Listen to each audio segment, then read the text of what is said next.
Hello everyone, welcome to Live study.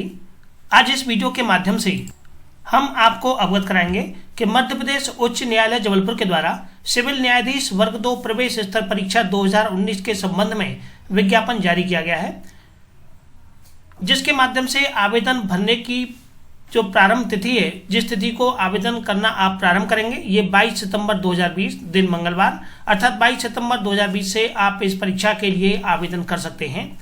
आवेदन करने की अंतिम तिथि 5 नवंबर 2020 है।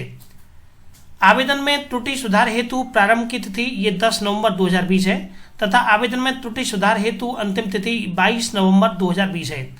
ऑनलाइन प्रारंभिक परीक्षा की तिथि तथा मुख्य परीक्षा की तिथि ये बाद में अधिसूचित की जाएंगी। इनके संबंध में अभी जानकारी नहीं दी गई है। अब हम बात करते हैं कि इस परीक्षा के माध्यम से कौन कौन अभ्यर्थी आवेदन कर सकते हैं। इस परीक्षा में जो कुल पदों की संख्या है, ये कुल पद 252 हैं, जिसमें 192 नए पद हैं तथा 60 पद ये बैकलॉग के हैं। सभी ऐसे अभ्यर्थी जो कि मध्य प्रदेश राज्य के निवासी हैं तथा बाहर के राज्यों के निवासी हैं, वह सभी इसमें आवेदन कर सकते हैं। अनारक्षित वर्ग के लिए 96 + 6 स्टार लगा हुआ है, ये बैकलॉग की वैकेंसी है। अनुसूचित जाति के लिए 31 + 2 स्टार लगा हुआ है, बैकलॉग की है। अन्य पिछड़ा वर्ग के लिए 27 + 2 तथा अनुसूचित जनजाति के लिए 38 + 48 स्टार लगा हुआ है। स्टार का तात्पर्य यहाँ पर लिखा हुआ है backlog pH post physical handicap candidate के लिए जो पोस्ट खाली रह गई थी, ये पोस्टें हैं। तो ऐसे सभी अभ्यर्थी जो कि मध्य प्रदेश राज्य से बाहर के हैं, वह सभी आवेदन कर सकते हैं तथा ऐसे अभ्यर्थी आवेदन अनारक्षित श्रेणी के अंदर करेंगे। तो ऐसे कैंडिडेट जो कि अनारक्षित श्रेणी के हैं, चाहे वो मध्य प्रदेश के हों या मध्य प्रदेश से बाहर के हों, उन सभी को 1122 रुपये 16 पैसे ये फीस के रूप में देने होंगे तथा जो कैंडिडेट मध्य प्रदेश राज्य के हैं और जो आरक्षित श्रेणी में आते हैं, उन्हें 722 रुपये 16 पैसे पेड करने होंगे। ध्यान रखिएगा कि मध्य प्रदेश राज्य से बाहर के जो भी अनुसूचित जाति, अनुसूचित जनजाति, अन्य पिछड़ा वर्ग के कैंडिडेट हैं, वे सभी यहाँ अनारक्षित श्रेणी में ही आवेदन कर सकते हैं। लिखा हुआ है कि ऐसे अभ्यर्थी जो कि मध्य प्रदेश राज्य के मूल निवासी नहीं हैं, उन्हें संपूर्ण चयन प्रक्रिया में अनारक्षित वर्ग के अभ्यर्थी माना जाएगा और तदनुसार उन्हें परीक्षा शुल्क भी देना होगा।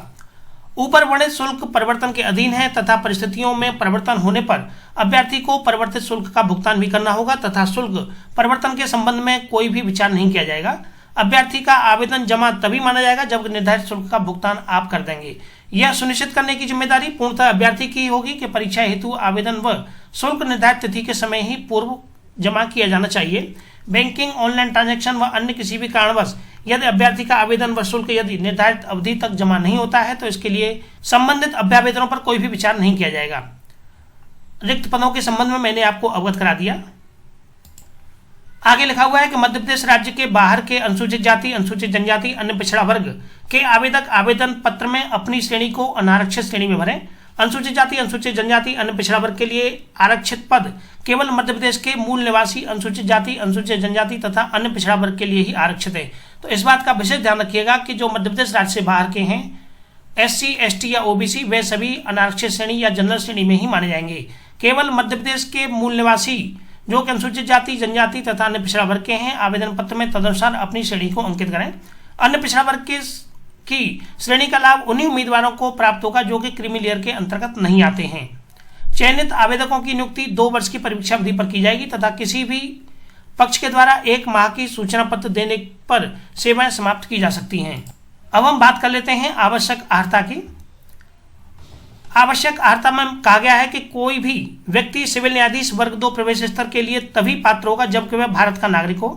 दूसरा दिया हुआ है कि मान्यता प्राप्त विश्वविद्यालय से विधि स्नातक की उपाधि आवेदन करने की अंतिम तिथि तक प्राप्त कर ली हो और उसका अंतिम परीक्षा परिणाम घोषित किया जा चुका हो। अर्थात ऐसे कैंडिडेट जिनका कि फाइनल रिजल्ट आ चुका है, केवल वे ही आवेदन कर सकते हैं और आवेदन किए जाने की अंतिम तिथि तक आपके पास आपका रिजल्ट क्लियर होना चाहिए और उनके पास आवश्यक दस्तावेज उस दिन के को मौजूद हों। जिस दिन को ये आप लास्ट डेट को आवेदन कर रहे हैं, तब तक आपके पास ये सभी दस्तावेज उस तिथि से पहले के होने चाहिए।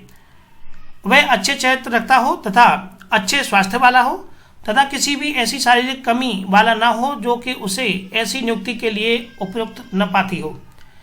आयु सीमा के संबंध में 21 वर्ष से लेकर के और 35 वर्ष की आयु पूरी न की हो। 21 वर्ष से लेकर 35 वर्ष की आयु के बीच के कैंडिडेट इसमें आवेदन कर सकते हैं।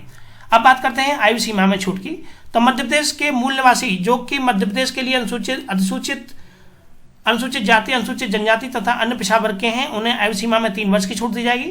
तथा मध्य प्रदेश शासन के समस्त श्रेणी के स्थायी या अस्थायी शासकीय कर्मचारियों को, जिनमें के महिला कर्मचारी भी शामिल हैं, उन्हें भी उच्चतम आयु सीमा में 3 वर्ष की छूट होगी। दिव्यांग आवेदकों को भी उच्चतम आयु सीमा में 3 वर्ष की ही छूट दी जाएगी। उच्चतम आयु सीमा में छूट का लाभ वे ही कैंडिडेट दिव्यांग व्यक्ति पा सकते हैं जिनके 40% या उससे अधिक की दिव्यांगता का उनके पास सर्टिफिकेट हो। ऐसे सभी आवेदक जो कि मध्य प्रदेश के मूल निवासी नहीं हैं, उन्हें अनारक्षित श्रेणी में ही माना जाएगा। इस बात का विशेष ध्यान रखें, जो कि मध्य प्रदेश राज्य के मूल निवासी नहीं हैं, उन्हें अनारक्षित श्रेणी में ही माना जाएगा। इस बात का विशेष ध्यान रखें कि आप जो भी जानकारी अपनी ऑनलाइन आवेदन के माध्यम से दें, उसके संबंध में आप अपनी संतुष्टि कर लें कि जो भी आप जानकारी भर रहे हैं वो आपके क्लियर है या नहीं है। यदि बाद में मैच नहीं हो पाई तो आपका जो अभ्यर्थन है वो निरस्त कर दिया जाएगा।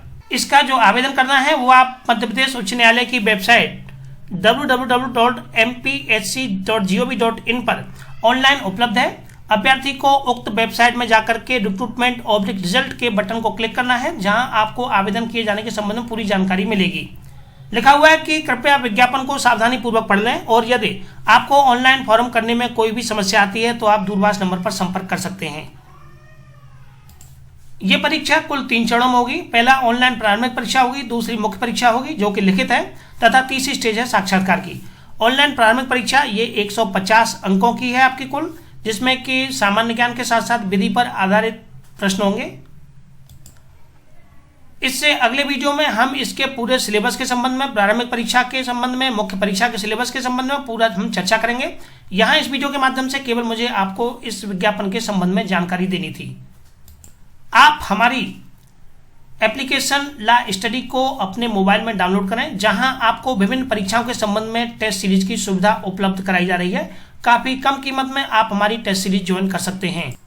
हमारी एप्लीकेशन ला स्टडी पर ₹1 प्रतिदिन के हिसाब से पूरे 1 वर्ष के लिए रेगुलर हिंदी माध्यम में टेस्ट सीरीज की सुविधा उपलब्ध है, जहां 10 प्रश्न डेली आपको विधि से संबंधित विभिन्न विषय, जिनमें के IPC, CRPC, एविडेंस, संविधान, CPC, TP एक्ट, इन पर आधारित प्रश्न ये दिए जाते हैं, जिसके लिए पूरा चार्ज आपसे मात्र ₹365 लिया जा रहा है। आप आज ही हमारी एप्लीकेशन को डाउनलोड करें। मध्य प्रदेश सिविल जज परीक्षा के लिए हम टेस्ट सीरीज की सुविधा प्रारंभ करेंगे। जो भी अभ्यर्थी इसमें इंटरेस्ट रखते हो वो कृपया हमारी एप्लीकेशन को डाउनलोड करें, जहां आपको इसके संबंध में पूरी जानकारी दी जाएगी। इसके साथ साथ आप हमारी वेबसाइट ई-ला स्टडी पर जाके भी टेस्ट सीरीज की सुविधा प्राप्त कर सकते हैं। एप्लीकेशन डाउनलोड करने का लिंक इस वीडियो के डिस्क्रिप्शन में दिया हुआ है। So thank you for watching.